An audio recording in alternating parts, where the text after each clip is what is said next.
Halo sobat kelasku, ketemu lagi dengan Kak Purnama di Privat Kelasku. Oke, untuk kali ini kita akan lanjutkan latihan soal part 2, bab cahaya dan alat optik. Tanpa berlama-lama, yuk langsung aja kita mulai. Nah, kita lanjut ke soal nomor 6 nih teman-teman. Nomor 6, oke. Dua buah cermin membentuk sudut 40 derajat. Nah, berarti ini soal dua buah cermin datar ya tentunya nih ya, membentuk sudut. Oke, berapakah banyak bayangan yang terbentuk jika sebuah bola diletakkan oleh Cinta Laura di depan susunan cermin itu? Oke, wah berarti ini ada Cinta Laura nih. Cinta Laura meletakkan sebuah bola di depan susunan cermin yang membentuk sudut. Oke, mungkin langsung aja kita kerjain. Saya gambarin dulu teman-teman ya. Jadi dua buah cermin yang udah sudut itu berarti seperti ini ya. 40 derajat. 40 derajat kira-kira berapa ya? Segini ya. Hap. Nah, segini deh. Oke. Lalu ada buah-buah bola di sini. Sebuah bola ya. Diletakkan di sini oleh Cinta Laura. Nah, berapakah bayangan yang terbentuk? Oke, kita langsung aja bisa gunain persamaan untuk menghitung jumlah bayangan ketika sebuah benda berada di depan dua buah cermin datar yang membentuk sudut. Oke, kalian tentunya sudah tahu ya caranya, atau mungkin ada yang belum tahu nih caranya seperti ini. N sama dengan 360 derajat dibagi alfa kurang 1. Gitu ya. Jadi langsung aja kita bisa masukin. Alfanya ini adalah sudut dua buah cermin itu. Sudutnya berapa kan? 40 derajat kan ya? Jadi 360 derajat per 40 derajat kurang 1. Sehingga kita dapetin N sama dengan, kita coret, 36 bagi 4 di 9 kurang 1. Wow, gampang banget jadinya 8.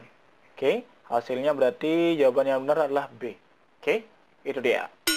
Oke, kita lanjut ke soal nomor 7 nih. Oke. Nah, di sini ada sekarang artis Yuki Kato. Yuki Kato nih. Nah, sekarang kita masuk ke nomor 7. Di sini ada artis lagi ya, Yuki Kato. Nah, ini salah satu artis yang sering saya saksikan filmnya ya. Di The Heart series biasanya ya. Nah, berdiri 75 cm di depan cermin cembung yang berjari-jari 50 cm. Nah, jarak bayangan dari Yuki Kato adalah, ini pilihan jawabannya. Oke, langsung aja kita coba bahas ya. Oke, diketahui. Yuki Kato berdiri 75 cm. Berarti 75 cm itu apa? Ya, benar banget. 75 cm itu adalah jarak benda. Ya, 75 cm. Nah, di depan cermin cembung yang berjari-jari. Jari-jarinya nih. Jari-jarinya 50 cm. Berarti, oke, fokusnya kan setengahnya tuh. Berarti 25 cm. Ya. Oke, jarak bayangannya. Berarti yang ditanya adalah jarak bayangannya ya. Ditanya S aksennya. Oke. Nah, yuk kita coba selesaikan. Ya. Jarak bayangannya berarti kan kita gunakan persamaan yang biasa, yakni 1/F sama dengan 1/S tambah 1/S aksen. Nah, kayak yang tadi. Tunggu dulu. Ini ada kata kuncinya juga lagi yang lain, yakni cermin cembung. Kalau cermin cembung, ya, nilai fokusnya itu adalah negatif. Ya, jadi fokusnya kan 25 nih. Berarti kita masukin di sini min 25. Ya, itu ketentuannya. Sehingga kita masukin aja sekarang 1 min 25 sama dengan 1 S-nya 75 ditambah 1 S aksen. Maka kita bisa dapatkan 1 S aksennya. 1 S aksen sama dengan min 1/25 dikurang 1/75. Samain penyebut nih. 25 jadiin 75 kali 3. Sehingga kita dapatkan 75 kali 3 berarti min 3, ini min 1. Sehingga kita dapatin, ya, kita dapetin nilai dari 1/S aksennya itu adalah min 4/75. Sehingga kita dapatkan di sini 75 bagi 4. Berapa hasilnya nih? S aksennya sama dengan kita tinggal balik, jadinya min 75/4. Nah, coba kita hitung pakai kalkulator dulu ya. Oke, ya. Nah, kita dapetin. Berarti hasilnya adalah 18,75. Oke, ya benar. B. Oke. Oke, kita masuk sekarang ke soal nomor 8. Lensa cekung bersifat. Nah, ini kira-kira lensa cekung ini bersifat apa nih? Ya. Nah, jadi kalau biasanya sih saya ngajarin siswa saya, kalau cermin cekung itu akan sama dengan lensa cembung. Sedangkan kalau cermin cembung itu akan sama dengan lensa cekung. Nah, sekarang cermin cembung itu sifatnya apa? Cermin cembung. Kalau cermin cembung sifatnya dia menyebarkan cahaya atau nama lainnya divergen. Otomatis lensa cekung juga sama. Dia divergen, ya. Oke, jadi jawabannya adalah A ya. Kalau konvergen salah karena dia artinya mengumpulkan, sedangkan lensa cekung divergen ya. Menyebarkan cahaya. Oke. Kemudian kalau membiaskan kurang tepat ya, lalu menyejarkan tentunya juga salah ya. Berarti jawabannya adalah A. Oke. Oke, kita masuk sekarang ke soal nomor 9 ya. Nah, lensa yang memiliki permukaan cembung dan cekung disebut. Nah, nama lain dari cembung ini apa? Oke, sinonimnya. Ya, sinonimnya adalah konveks ya. Sedangkan kalau cekung konkav. Berarti lensa yang memiliki permukaan cembung dan cekung itu adalah konveks konkav atau konkav konveks juga boleh ya. Sehingga jawaban yang benar adalah ya, C ya. Jadi nomor 9 jawabannya adalah C. Nah, ini ada tips sedikit kalau mau menghafalkan agar nggak terbalik antara cembung dengan cekung nih. Biasanya kalian kan biasanya kebalik tuh. Pakai aja kakung ya. Kakung. Jadi kalau konkav kakung. Konkav cekung. Bukan cembung. Berarti kalau konveks apa? Ya udah cembung. Ya, jadi konkav cekung. Ya.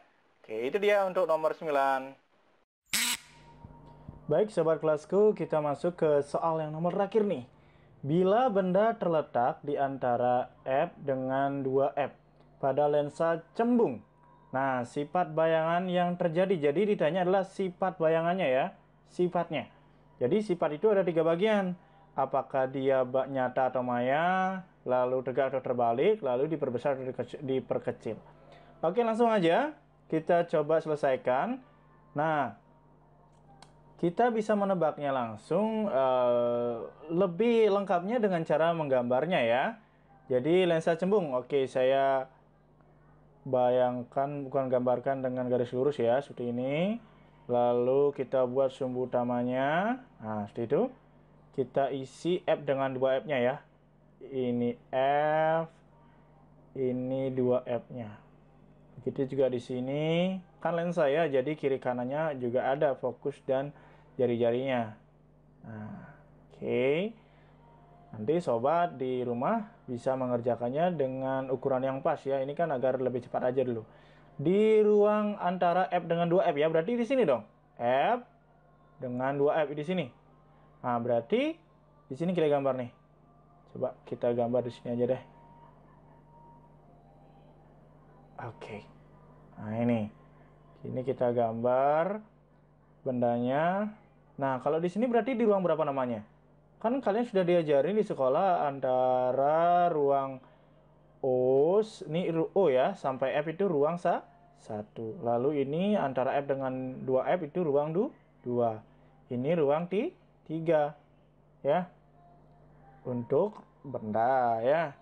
Kalau bayangannya ya di sini. 1 bayangan, 2 bayangan, 3 bayangan. Nah, langsung aja deh. Kita coba cari nih. Ya, pertama dengan sinar istimewa ya. Oke, sinar istimewa yang pertama sejajar sumbu utama ya, dibiaskan atau dibelokkan melalui titik fokus. Nah, ini harusnya lurus ya. Lalu yang kedua menuju ke titik fokus, lalu dibelokkan sejajar sumbu utama. Nah, oke, nah terbentuk nih. Ini pertemuan sinarnya ini dari apanya? Dari kepalanya kan ya? Berarti sini kita tulis kepala, kita gambar kepalanya. Nah, lalu kita buat badannya. Badannya ini kita lihat karena ini dibentuk dari sinar asli, bukan sinar terusan atau seolah-olah, maka kita buat dengan lurus juga gitu loh. Nah, ya. Oke. Nah, lihat posisinya. Kebalik nggak? Kebalik. Dari sinar asli nggak? Dari sinar asli. Diperbesar nggak? Diperbesar. Jadi, pertama nih. Apakah dia dari sinar asli? Kalau dia sinar asli, maka sifatnya nyata. Lalu posisinya terbalik. Ya.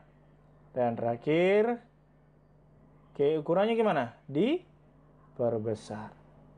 Oke. Sehingga kita dapatkan jawabannya yang benar adalah ya, nyata terbalik diperbesar. C ya. C.